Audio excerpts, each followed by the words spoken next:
Hi guys. So actually I've got a lot of doubt from students कि ma'am accounts में score कैसे करें या फिर how to get 90 plus in accounts. So I thought that let's make a short video. I'll share all my tips plus I'm going to share the tips of the students who have actually got more than 90 in accounts. So let's get started. So my first tip is check your basics. Okay. So what does check your basics mean? आप usually जब CA foundation की पढ़ाई करते हो तो वो typical chapters होते हैं जिस पे आप बहुत फोकस कर लेते हो, जैसे कंसाइनमेंट, शेयर्स, उस पर बहुत फोकस करते हो और जो पहला यूनिट होता है उसको पूरी तरीके से इग्नोर कर लेते हो या एकदम फास्ट कर लेते हो. सो मेरा advice is guys, please journal और लेजर पे अच्छा फोकस करो. यस, उस पर एग्जाम में कोई डायरेक्ट क्वेश्चन नहीं आने वाला है, बट ये चैप्टर ओमनी प्रेजेंट है, हर चैप्टर में ये लगने वाला है आप लोगों को. सो बेसिकली आपने क्या करना चाहिए, आप पढ़ाई करते वक्त पहले रैंडम ट्रांजैक्शंस उठाओ, थोड़े इजी से डिफिकल्ट, और देखो क्या आप इंडिपेंडेंटली उसकी जर्नल एंट्री मार सकते हो, लेजर पोस्टिंग कर सकते हो और बैलेंसेस का मीनिंग इंटरप्रेट कर सकते हो. ट्रस्ट में, अगर आपको जर्नल एंट्री कैसे बनानी है डिफिकल्ट ट्रांजैक्शंस की अगर आपको आता है और जर्नल एंट्री का मीनिंग समझता है, if you understand that properly, तो आपको बाकी के सारे चैप्टर्स इजी जाएंगे. आप एग्जाम्पल शेयर्स ले लो, शेयर्स वाला जो चैप्टर है, आप वो कितना भी प्रैक्टिस कर लो, अगर आपको जर्नल एंट्रीज नहीं समझती है तो वो नहीं आएगा अच्छी तरीके से. So that is why this is my first tip, that you check your basics. Okay, now the second tip, that is know the why behind everything you do. आप कोई भी चैप्टर अगर कर रहे हो तो आप स्टेप्स यूजुअली फॉलो करते हो, तो या फिर कंसाइनमेंट के कुछ डेबिट में लिख रहे हो, क्रेडिट में लिख रहे हो, स्टॉक कैलकुलेशन में, कंसाइनमेंट में कुछ चीज़ें ऐड करते हो, कुछ चीज़ें पकड़ते ही नहीं हो. एग्जैक्टली आपको पता होना चाहिए कि हम ये क्यों करते हैं, इसके पीछे का लॉजिक क्या है, जिसने ये बनाया उसने ये क्यों बनाने के लिए ऐसे बोला है, इससे आपको क्या मिलता है, क्या बिजनेस में इससे डिसीजन में हेल्प होगा, ये आपको पता होना जरूरी है. रैदर देन मेमोराइजिंग थिंग्स कि अच्छा हाँ क्लोजिंग स्टॉक जब कैलकुलेट करते हैं ना तो ये पकड़ा जाता है, ये नहीं पकड़ा जाता. Do not memorise it, please understand it कि ये क्यों करना है, ये करके आपको क्या मिलेगा, क्योंकि शायद से मेमोराइज करके एग्जाम में याद भी आ जाएगा, कर भी पाओगे, लेकिन अगर आपको समझा ही नहीं है ये चीज़ें आप क्यों करते हो, तो जब आप आर्टिकलशिप में जाओगे या फिर जॉब के लिए जाओगे और थोड़ा कॉम्प्लेक्स आ जाएगा तो आपको समझेगा ही नहीं कि मुझे ये क्या करना है. या उतना दूर का भी छोड़ो, एग्जाम में जब कोई ट्रिकी क्वेश्चन आएगा तो अगर आपको पता ही नहीं है कि ये करके मुझे क्या मिलता है, तो you will just be caught up in what am I supposed to do या what I had learned in the class, should I add this, should I subtract this. So उसमें ही कंफ्यूज हो जाओगे. This is one trick which is going to help you to solve even difficult questions in exam. Okay, so please आपको ये पता होना जरूरी है कि आप कोई भी चीज कर रहे हो, आप खुद को पूछो why add, why less, what I am going to get out of this. This is going to save a lot of time, because अगर आपको कंसेप्ट समझा होगा तो डिफिकल्ट क्वेश्चंस भी आप सॉल्व कर पाओगे. So this is very very important tip. Okay, now let's understand ki what is the third tip. Our third tip is to make notes. जब भी आप कोई चैप्टर लेके बैठे हो, लेट्स से बीआरएस, ओके, तो सबसे पहले आप जब कोई कंसेप्ट उठाते हो कि वाई बीआरएस, क्यों बनाना होता है बीआरएस, आपको ये एक बार समझ गया, आप उसके बाद एक नोटबुक लो, उसमें आप लिखो दैट वाई बीआरएस, ये क्यों बनाते हैं, खुद के लैंग्वेज में लिखो, जो any language which you prefer. Write in English, write in Hindi, write, for example, my mother tongue is Gujarati. So I used to write it in mix Hindi, Gujarati, Marathi, whatever which helps me understand the concept. यहाँ पे आप किसी और के लिए notes नहीं बना रहे हो, आपको वो कंसेप्ट खुद को एक्सप्लेन करना है. जब आप ये सोचते हो कि अगर मैं ये कंसेप्ट किसी और को एक्सप्लेन करूँ तो मैं कैसे करूँगा या करूँगी, तो आपको समझने लगता है कि आपको वो समझा है कि नहीं. So if you want to see कि आपको वो कंसेप्ट समझा है क्या, सो जस्ट दिमाग में सोचो, if I would have explain this concept to somebody else, how would I have explained it. Okay, this will give you hints कि इफ यू नो दैट एकदम क्लियरली आप किसी को एक्सप्लेन कर पाओगे तो उसका मतलब आपको समझा है, और अगर आप किसी को वो चीज़ एक्सप्लेन ही नहीं कर पाओगे मतलब आपको खुद को भी नहीं समझी है. ये एक इंडिकेटर हो सकता है कि आपके कंसेप्ट क्लियर नहीं. प्लस ये ट्रिक का एक how does it help, it helps in multiple ways. जब आप नोट्स बनाने बैठोगे एंड आपको बहुत सारे चैप्टर्स है, बहुत सिलेबस है, आप जब बीआरएस पे रिविजन के लिए वापस आओगे, आपको जीरो से स्टार्ट नहीं करना है, आप आपके खुद के नोट्स को पढ़ सकते हो, हाँ ये कंसेप्ट ऐसा ऐसा है, इसके लिए करते हैं, cool, let's go to the next concept. Plus जब आप कोई भी चीज़ एक बार लिखते हो वो ऑटोमेटिकली रिवाइज हो जाती है।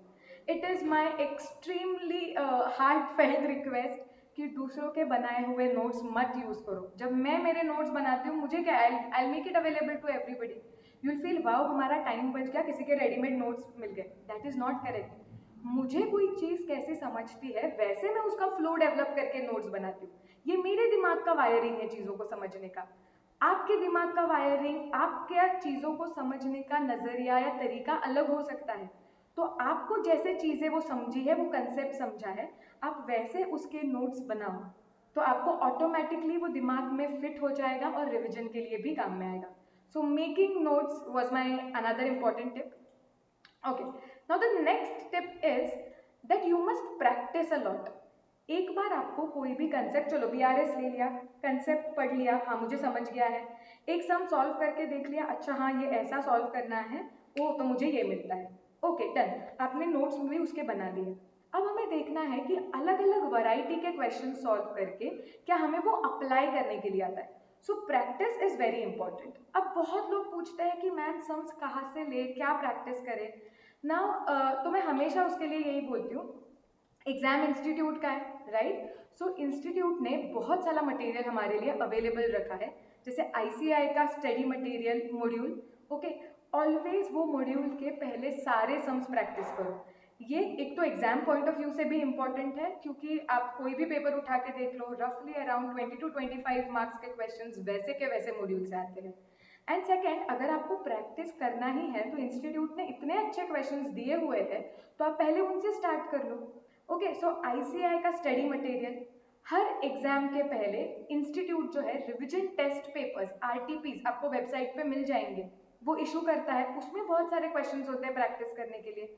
हर एग्जाम के पहले मॉक टेस्ट पेपर्स दिए जाते हैं। सो सबसे पहले ये इंस्टीट्यूट के मटेरियल्स कंप्लीट करो। प्लस आप कोई भी, आपने जो क्लासेस ज्वाइन किए होंगे या कहीं से भी, आपकी वन कंसोलिडेटेड क्वेश्चन बैंक, एक जिसमें चैप्टर वाइज बहुत सारे क्वेश्चंस और सॉल्यूशंस दिए हुए, वो उठाओ और उसमें से प्रैक्टिस करो।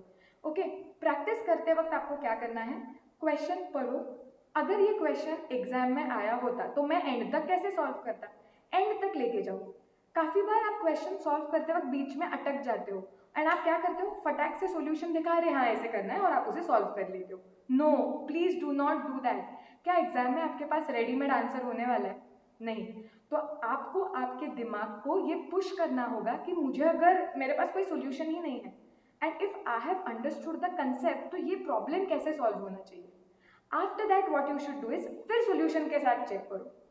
ओके, फिर आपको दिखेगा कि आपका शायद से आंसर मैच नहीं हुआ है।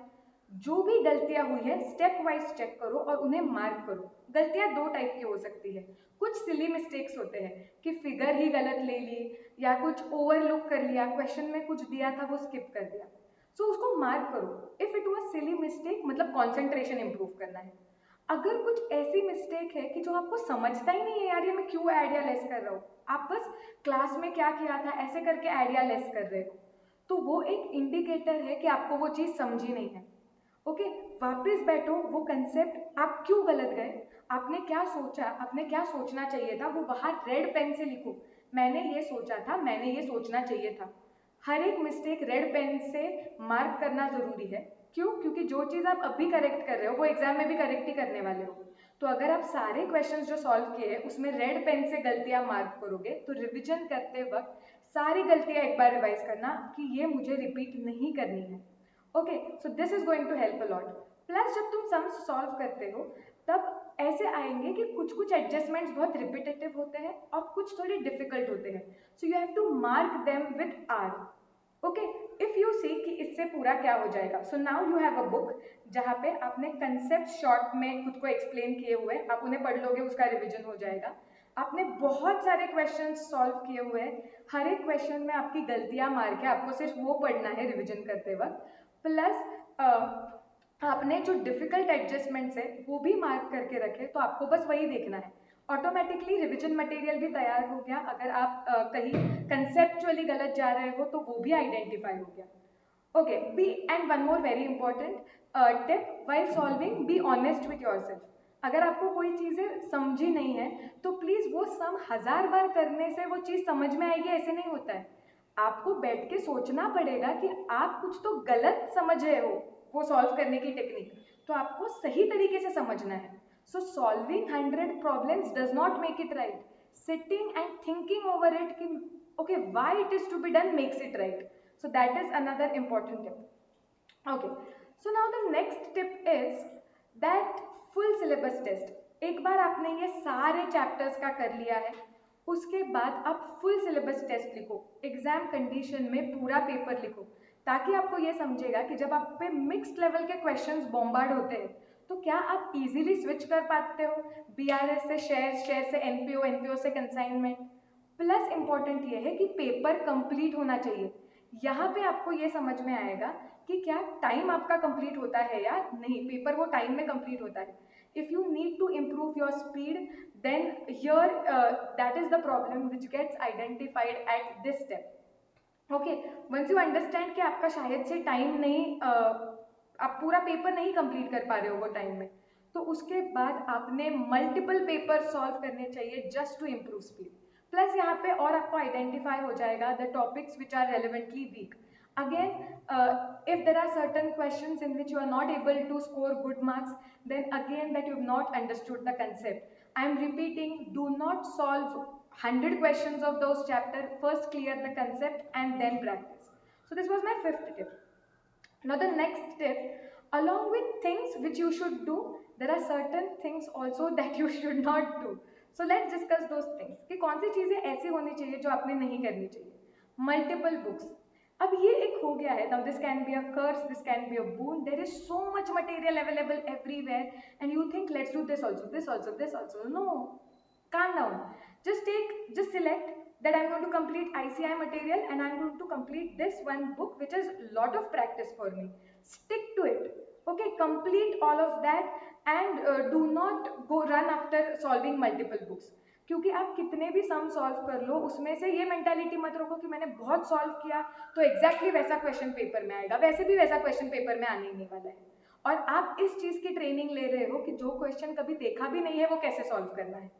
सो ज़्यादा इस पे फोकस करो कि जितने भी अवेलेबल इनफ प्रैक्टिस करो, लेकिन एक बुक ऐसे सिलेक्ट करो कि जिसमें सारे क्वेश्चंस कवर्ड है या बहुत सारे क्वेश्चंस कवर्ड है। ना बीआरएस के इफ यू सॉल्व 30-40 क्वेश्चंस, वो अच्छी तरीके से आपको मल्टीपल एडजस्टमेंट्स कवर कर रहे हैं। अगर आपको वो अच्छी तरीके से करेक्ट आंसर आपका आ रहा है, it's okay, that is enough.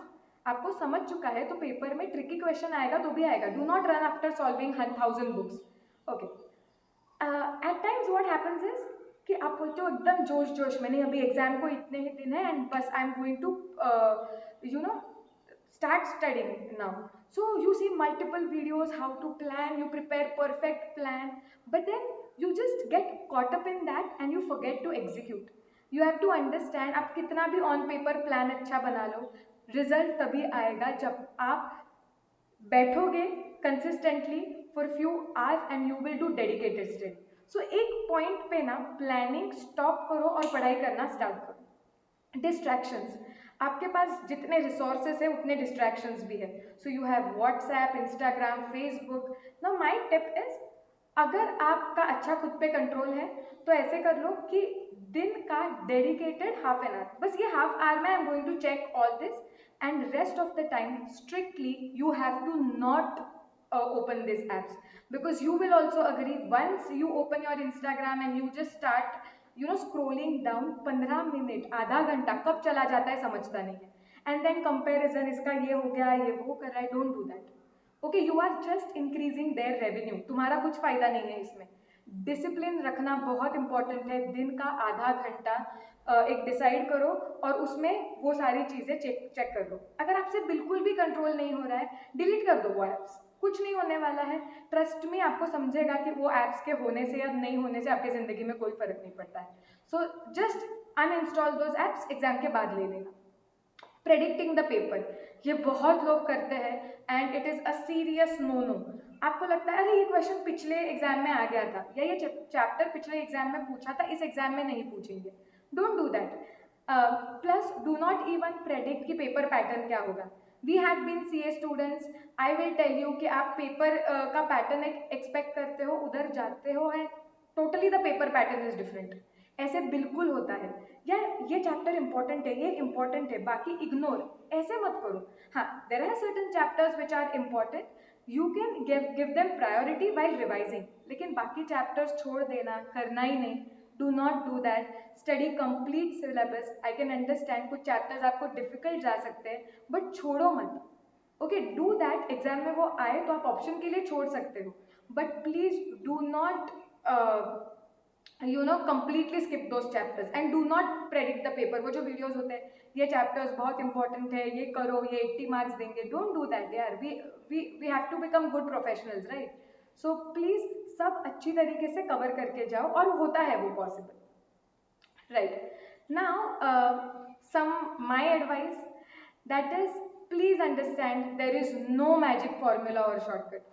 अच्छे मार्क्स मिलने के लिए कोई शॉर्टकट नहीं होता है। आप वीडियोस देखोगे एंड आपको लगेगा yes 15 minutes and 20 marks, half an hour and this chapter done.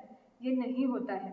Okay, मैं आपको आप सब लोगों ने मोस्टली साइकिल सीखी होगी, मैं एक वीडियो बनाती हूँ 15 minutes learn cycling and you will be able to ride cycle from tomorrow. It does not happen. Why?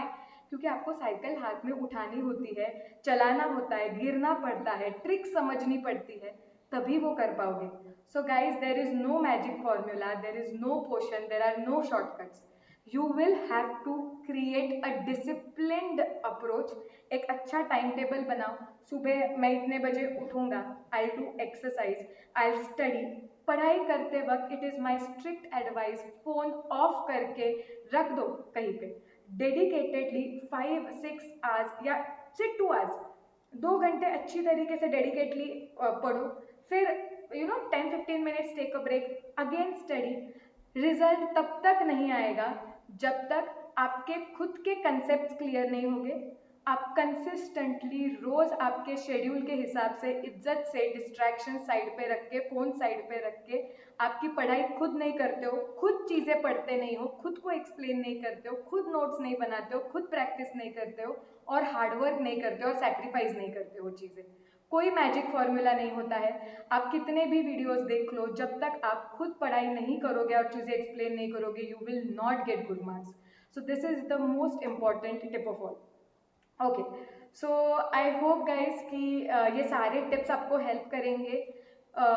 You will actually stop watching videos now and start actually sit and execute these strategies, and all the best। I hope कि आपके exams बहुत अच्छे जाए। Thank you.